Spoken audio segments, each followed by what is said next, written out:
fais des efforts pour vous. Non, en fait c'est pas pour vous du tout, mais Océane de ta vie on s'en fout. Alors salut les guys. Non, c'est peut-être un peu trop violent, non? Salut les popcorn et tout, bref. Faut vous trouver un surnom dans les commentaires. Du coup salut, bonne journée, bonne matinée, bonsoir, bon appétit, tout ce que vous voulez, bref on s'en fout. Et aujourd'hui là,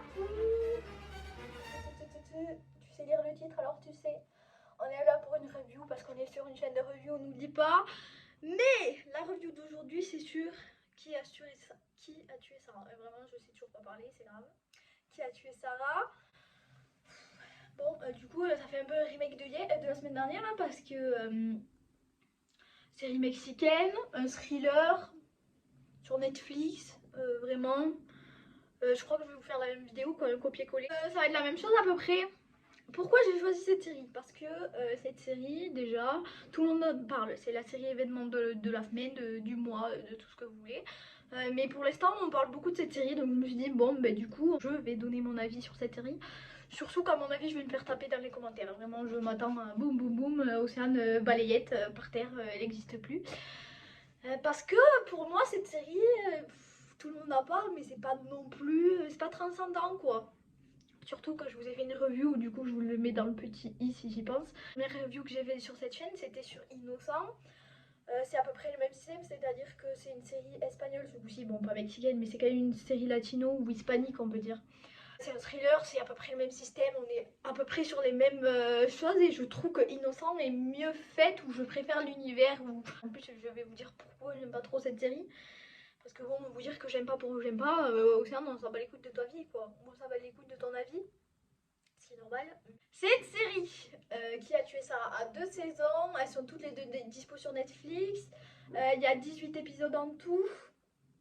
La deuxième saison elle est sortie le 19 mai et la première saison elle est sortie en mars, donc du coup Netflix a enchaîné la saison 1 et la saison 2 en 2 mois, 3 mois, tu sais pas compter, bref. On va parler du casting hein, les gars.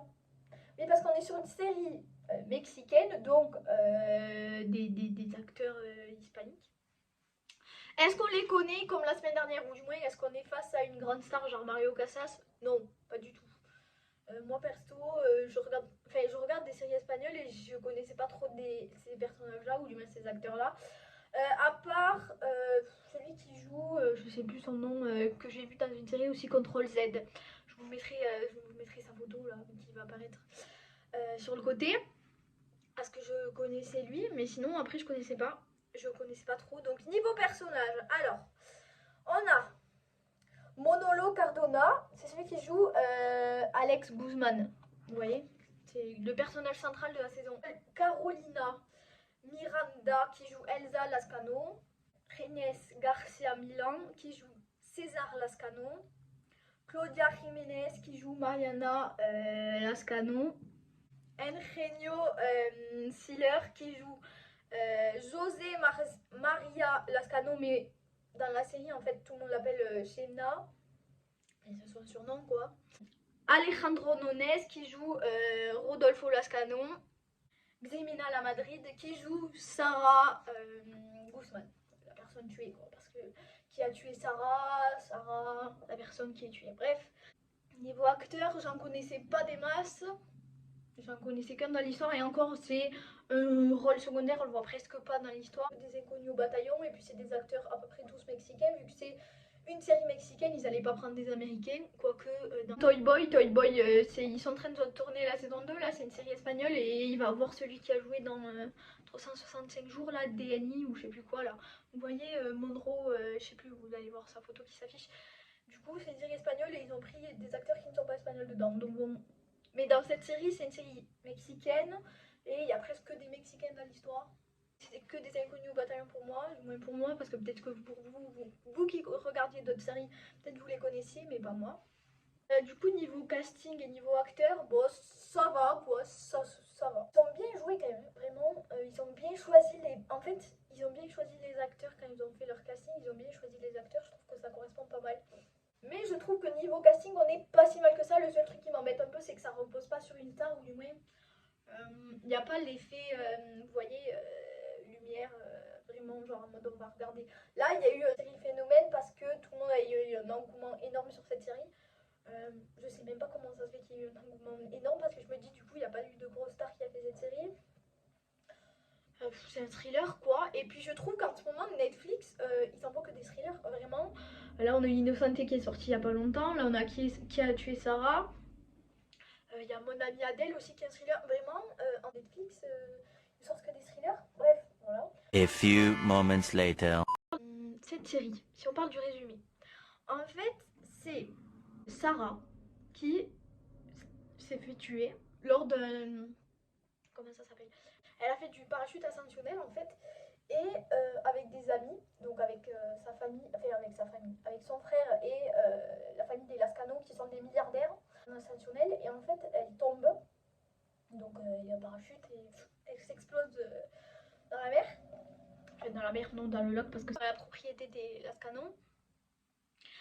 Et le parachute, en fait, les câbles du parachute ont été sectionnés. C'est pour ça que quand on est en l'air, à un moment donné, ils accélèrent avec le bateau pour qu'elle prenne de la vitesse. Et en fait, elle meurt comme ça. Et donc, du coup, il y a bien quelqu'un qui se fait couiller dans l'histoire, sinon c'est pas rigolo.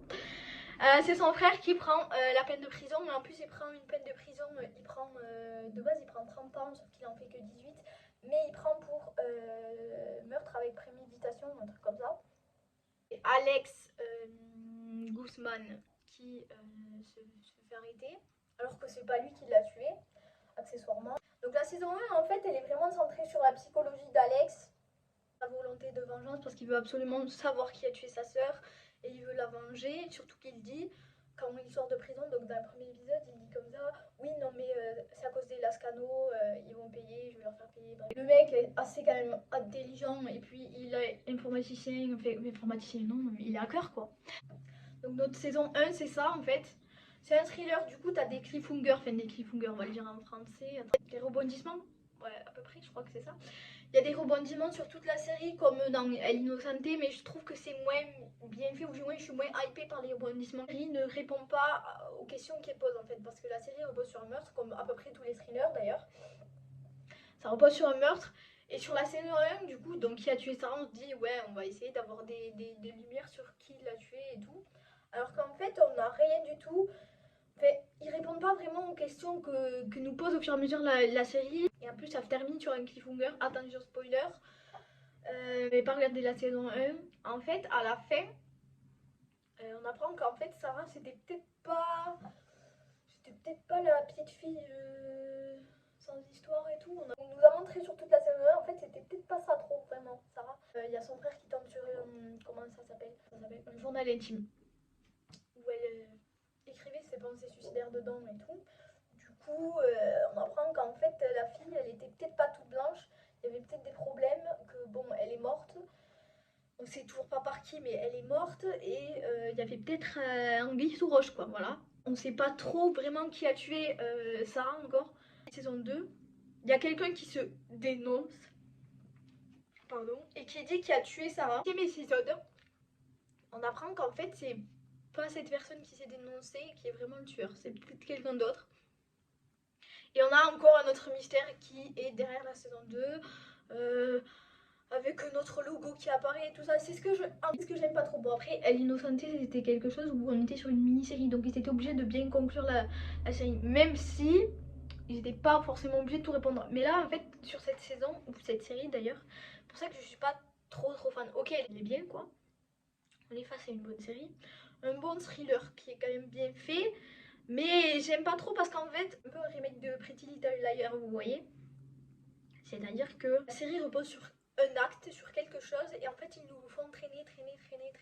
Du coup je me dis, j'espère que, bon parce que là officiellement il n'y a pas la saison 3 qui a été annoncée, mais je me dis, j'espère que s'ils continuent, parce que vu le succès qu'a cette série, je me dis, c'est sûr qu'ils vont continuer pendant, allez, encore 2, 3 saisons peut-être, 4, 5 saisons, pour vraiment finir le truc je pense. Bon après on verra bien, mais voilà.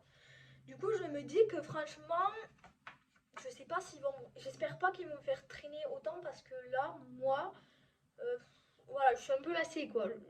J'ai pris goût aux mini-séries où tout se finit vite, tout se finit bien. Et là, je me dis, ils ont voulu faire 2 saisons, mais on répond pas forcément aux questions, on en rajoute plus qu'autre chose. Les choses que j'aime bien dans cette série, c'est que la saison 1 est vraiment comment dire, centré sur un personnage, donc Alex, et on voit vraiment ses motivations, sa psychologie, on voit vraiment comment il est. On apprend des trucs sur lui et tout. Et la saison 2, elle est vraiment centrée sur Sarah. Du coup, je me dis, est-ce que vraiment ils vont continuer sur une saison 3 et nous faire un personnage par saison, par exemple, un peu à la Bridgerton, vous voyez, les chroniques de Bridgerton. Je sais pas si ça va tourner comme ça.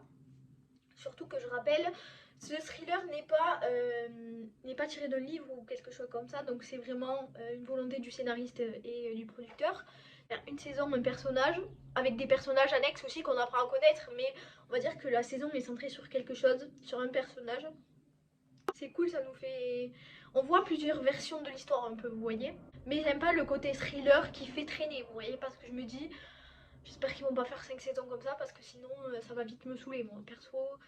J'aime le suspense, mais à des moments, au moins surtout sur la question principale, c'est-à-dire qui a tué Sarah. Mec, tu vas pas nous faire traîner 46 millions d'années. Plus on va faire traîner, plus on va être face à quelque chose où c'est que ça va avoir ni queue ni tête. Déjà, à des moments, là, je me dis, je comprends pas pourquoi ils ont fait ça. Pourquoi ils ont fait ça? Je comprends pas. Niveau notation, du coup, par rapport à l'innocenté où j'ai mis 17, c'est ça, je crois. Ouais, je crois que j'ai mis 17. Et là, moi, je mettrais 15, vous voyez, parce que c'est un thriller, donc j'aime bien les thrillers, c'est une bonne série, c'est bien ficelé quand même. Mais l'approche, en fait, c'est très très long. Ok, il y a des cliffhangers, donc des bouleversements un peu partout, et c'est bien amené quand même. Mais et pourtant, l'innocenté, je me dis, ça n'a pas fait un gros buzz. Là, qui a tué Sarah a fait un gros buzz, mais vraiment, voilà. Pour moi, ça méritait pas le buzz que ça a eu là. Comme ses goûts, moi perso, je suis pas en extase devant cette série. Alors, je suis pas sur le cul quoi. Déjà, j'ai regardé pour vous parce qu'en plus, pour la petite histoire, de base, cette série, je voulais pas la regarder. Quand j'ai regardé les bandes annonces et tout, je me suis dit, ouais, voilà. J'étais pas trop chaud. Et je me suis dit, bon, Océane, on va faire une série actuelle. Enfin, il faut que je fasse une review sur une série actuelle, comme ça va pouvoir intéresser ou pas des gens. Mais je me suis dit, il faut quand même que tu fasses sur une série actuelle. Je vous dire, dans la semaine, là, j'ai regardé une autre série que j'ai trouvée presque plus intéressante que celle-là. Je vous dis pas parce que bien sûr je ferai une review dessus. C'est juste pas, je sais pas encore quand est-ce que je vais la faire. J'ai regardé une autre série qui était pas mal sur Netflix, qui est assez vieille, enfin c'est vieille, elle a un an je crois. En plus elle n'est pas renouvelée, donc une fois qu'on l'a fini, on l'a fini. Et là, qui a tué Sarah? Officiellement on n'a pas de saison 3 qui a été annoncée, mais vu le carton que ça fait, fort probable que la saison 3 ça va être annoncée dans quoi, 2 jours grand max. Je pense pas que Netflix va faire traîner le truc. Après, autre chose que je voulais aborder avec vous, c'est est-ce que Netflix a vraiment eu raison d'enchaîner les 2 saisons en l'espace de 3 mois? Parce que la série est arrivée sur Netflix mars 2021. Dès que la saison 1 a été finie, on a eu le thriller de la saison 2 qui est arrivé. Et puis là, 2 mois après, donc le 19 mai, on a la saison 2 qui est arrivée. La saison 3 n'a pas été annoncée. Le temps qu'il a tourné et tout, on va devoir attendre 1 an et demi. Ouais, je pense. Allez, 1 an et demi avec le corona et tout. Ça a encore bougé nos dates. Donc je pense que dans 1 an et demi, je pense pas que Netflix a eu la bonne idée. Enfin, et en fait, du coup, ils ont voulu vraiment enchaîner. Je me dis, est-ce que vraiment ils auraient pas dû faire attendre un peu, genre au moins 6 mois entre. Comme ça, entre la saison 2 et la saison 3. Non, il n'y a rien qui a été fait en fait. Ils ont juste. Les producteurs ont commencé à réfléchir dessus. Mais il n'y a pas de scénario qui a été fait. Il n'y a pas de contrat avec les. Enfin, il n'y a rien qui a été fait. Donc je me dis, il y en a encore pour 1 an et demi. Donc bon. Voilà. Et du coup, entre temps, il y aura peut-être de nouvelles séries qui vont voir le jour, des nouvelles séries Netflix qui vont faire le buzz. Est-ce que vraiment Netflix a eu la bonne idée de faire ça? Franchement, pour moi, non. Ah bon, ils l'ont fait, donc c'est leur choix. Le titre de la vidéo, pour l'instant, j'en ai pas encore parlé, mais les hispaniques, les latinos, là, les espagnols, les mexicains, tout ce que vous voulez, tout ce qui parle espagnol, quoi. Vous avez trouvé le bon filon, non? Parce que vraiment, si on fait le tour de Netflix ou Amazon Prime, encore Amazon Prime, surtout en France avec le catalogue français, on n'a pas trop de séries internationales dedans. Pas comme Netflix, on va dire. Du coup, pour de vrai, vous avez trouvé le filon. Parce que si on regarde les séries hispaniques, ou ouais, on va dire ça, les séries latino, c'est des thrillers, quoi. Ou des choses qui s'apparentent à du thriller. C'est-à-dire que je peux vous citer 6 séries. Océane s'est encore trompée, ça va devenir une habitude. Bref, il y a plus de 6 séries, je vous les montre après, regardez Faites bien. par des pays espagnols, on va dire, où c'est à peu près la même chose, c'est-à-dire thriller qui repose sur un meurtre, plus ou moins dark du coup, parce qu'il y en a certains qui sont pas dark mais qui reposent sur des événements comme ça. Regardez cette liste parce que du coup vous allez aimer. Les Américains, on va dire, ils font vraiment des films genre des bons films romantiques. On aime ou on n'aime pas les films romantiques, mais je me dis, leurs films romantiques qui tiennent la route quoi. Hispanique ou tout ce qui est espagnol, du coup on pourrait dire que c'est vraiment tout ce qui est thriller. Les hispaniques ont trouvé le bon filon puisqu'en plus les séries hispaniques qui fonctionnent sur Netflix, la plupart c'est le même profil quoi, c'est vraiment la même chose qui fonctionne. Ils changent juste 2-3 trucs. Parce que je vais vous donner la liste. Il y a Control Z qui est un thriller pareil. C'est à peu près la même chose que Qui a tué Sarah. C'est qui dévoile des informations avec un hacker et tout. Vous voyez vraiment c'est à peu près le même système. Et du coup il y a même un acteur de Control Z qui joue dans Sarah. Donc c'est pour vous dire. Il y a Sombre Désir. C'est celui qui se rapproche le moins de tout ça. Mais c'est quand même un thriller. C'est quand même espagnol. Il y a quand même un meurtre. Enfin vous voyez. C'est toujours à peu près les mêmes... un tourne en rond quoi. Enfin un tourne en rond. Non mais c'est toujours à peu près les mêmes profils de série. Il y a Elite, du coup, parce que Elite c'est la même chose. Hein.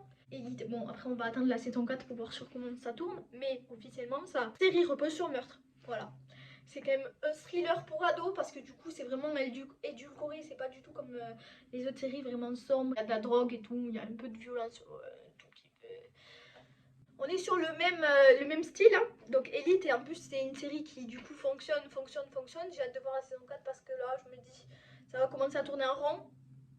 Je sais sur un meurtre que ça se joue sur une série, ou sur cette série du moins c'est toujours sur un meurtre que ça se goupille, mais là c'est surtout qu'on sait qu'après la saison 4 du coup il n'y a plus trop d'acteurs, normalement tous ils s'en vont presque, on n'aura plus beaucoup d'acteurs de la saison. Quelqu'un doit mourir, un autre thriller qui est toujours, et puis même je me dis ils font presque pas tourner les acteurs, c'est à dire que sur Sombre Désir et Quelqu'un doit mourir par exemple on a 2 acteurs qui jouent dans ces 2 séries vous voyez. Et il y a El Innocente, parce que voilà, qui est après du même style, c'est-à-dire un meurtre, il faut le résoudre et tout ça. Et après il y a Sky Rojo, bref, avec mon accent, vous avez la photo qui s'affiche là.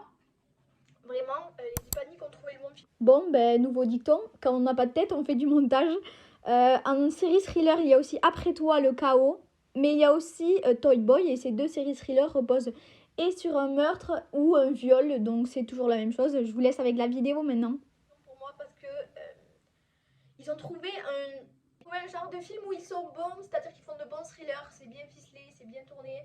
Ils prennent de bons acteurs en soi, ils sont de bons acteurs, ils font de bons choix. Ça tourne pas trop en rond, genre c'est pas les thrillers américains genre Pretty Little Liars, vous voyez. Je vois pas trop les mêmes erreurs, à part si la Elite, j'ai un doute, on va voir comment ça tourne, mais bon, ça peut partir comme Pretty Little Liars, Elite je pense. Ils sont à la limite là, on va voir la saison 4 comment ça va se tourner. Et après, il y a du coup cette série là. J'ai peur que ça fasse un Pretty Little Liars espagnol, moi. Vous voyez, enfin mexicain parce que c'est une série mexicaine, mais j'ai peur que ça tourne comme ça un peu, vous voyez. On n'est pas vraiment des réponses aux questions, et puis à la fin, comme les gens vont en avoir un petit peu marre, ils vont bâcler, et puis ça va être fini comme ça. Je me dis, les hispaniques, vous avez trouvé le bon filon, parce que niveau thriller, vous êtes bon, c'est bien tourné, c'est bien fait, tout va bien. Mais si vous aimez, ben, regardez toutes ces séries que je vous ai dites, parce que vraiment... c'est le même filon quoi, c'est la même chose. En plus du coup vous allez voir il y a des acteurs qui jouent dans plusieurs séries que je vous ai citées. Ils utilisent à peu près les mêmes acteurs chaque fois. Est-ce que les histoires sont pareilles du coup? Parce que sur ces séries là, sur ces 6 séries que je vous ai citées, est-ce que c'est les mêmes histoires? Non, mais ça repose toujours sur un meurtre. Si je fais mon top 3 de ces thrillers espagnols, du moins enfin hispaniques, je vais mettre El Innocente en premier. En second, je pense que je mettrais... Vraiment, je pense que je mettrais Control Z parce que c'était quand même une série d'ados, mais elle est quand même bien faite. Et puis à la fin, le cliffhanger, mec, moi, quand j'ai vu la série, je me suis dit, quoi? Ça finit vraiment comme ça? Donc vous allez nous laisser attendre. Et ouais, ça va faire un an, là, c'était sorti en été 2020. Ça va faire un an, mec, et un an, et on a toujours rien. Ils n'ont pas commencé à la tourner, la saison 2. On sait qu'il va y avoir une saison 2, mais ils n'ont pas encore commencé. Bien hypé tout le long, et c'est toujours pareil, on a 8 épisodes, mais ils n'ont pas fait la même erreur. C'est-à-dire qu'à la fin, on sait qui a fait le truc. On nous laisse pas sur notre fin et ça finit sur un cliffhanger et à la saison 2 on dit ah ouais. Après je sais pas, je mettrais peut-être Qui a tué Sarah ou Elite en fait parce que c'est à peu près le même système que je vous ai cité. J'ai pas trop accroché, enfin j'ai trouvé ça cool mais je me dis s'ils doivent faire une saison derrière je sais pas comment ils vont faire. Est-ce que je vous ai tout dit? Je vous ai parlé des hispaniques qui sont trop forts. Du coup je me dis vraiment vous avez peut-être une idée, mais comme on a dit, les Américains, ils aiment un peu tout ce qui est film romantique et tout, série romantique. Je sais que ça fonctionne bien et ils ont bien la bonne recette, on va dire. C'est un film romantique où je me suis dit, ah, vraiment, ils se sont loupés sur celui-là. Les Hispaniques, c'est les thrillers. parce que vraiment ils sont bons sur les thrillers. En fait les Américains quand ils font des thrillers, ça fait des thrillers d'action, vous voyez, genre Schwarzenegger et tout, vous voyez, je trouve, alors que les Hispaniques ils ont un petit truc actuel dedans, vous voyez, avec les nouvelles technologies, les hackers et tout. Et nous les Français, je sais pas dans quoi on est bon. Perso, niveau série française, il y en a très peu que j'aime bien. Il y a quelqu'un qui m'a parlé d'une série, Canal+, que j'ai regardé. Les gars, j'ai regardé la série, bon je vous en parlerai peut-être plus tard. Mais cette série française, elle m'a mis une petite claque. Vraiment, bon, un peu pessimiste sur les bords, mais elle était pas mal. Mais de genre où on excelle vraiment, à part, je trouve que les documentaires français sont bons, très bons même. Parce qu'on est quand même assez neutre. Enfin, bref, je ferai peut-être une vidéo dessus, mais je trouve que niveau documentaire, on est quand même meilleur que certains pays. Est-ce que selon vous, nous les Français, on est bons à quelque part? Oui, on doit être bon à quelque part. Je trouve que le cinéma français est quand même bon en soi, mais niveau série, on nage. On nage et on coule même. Parce que niveau série française, vraiment, là, il y a HPI qui est sorti sur TF1 là, qui fait un carton, mais pour l'instant, j'ai pas trop envie de la regarder parce que je trouve que ça fait un peu profilage du bled. Vous voyez, profilage de Lidl. C'est vraiment personnage principal roux qui est assez intelligent, un peu à la profiler et tout, vous voyez. Donc je trouve un peu que ça fait profilage de Lidl, même si du coup ça a plus de succès que profilage. Donc je sais pas vraiment, mais je suis un peu refroidie sur ça, voilà. Donc je sais pas. Et je sais pas les Français où on est bon. Alors si vous avez une idée, vous me laissez en commentaire. Si vous avez une série, toujours pareil, ou un film que vous voulez que je fasse une review dessus, vous me dites, je regarderai ça, je vous donnerai mon avis sur ça, parce que voilà, je suis là pour ça.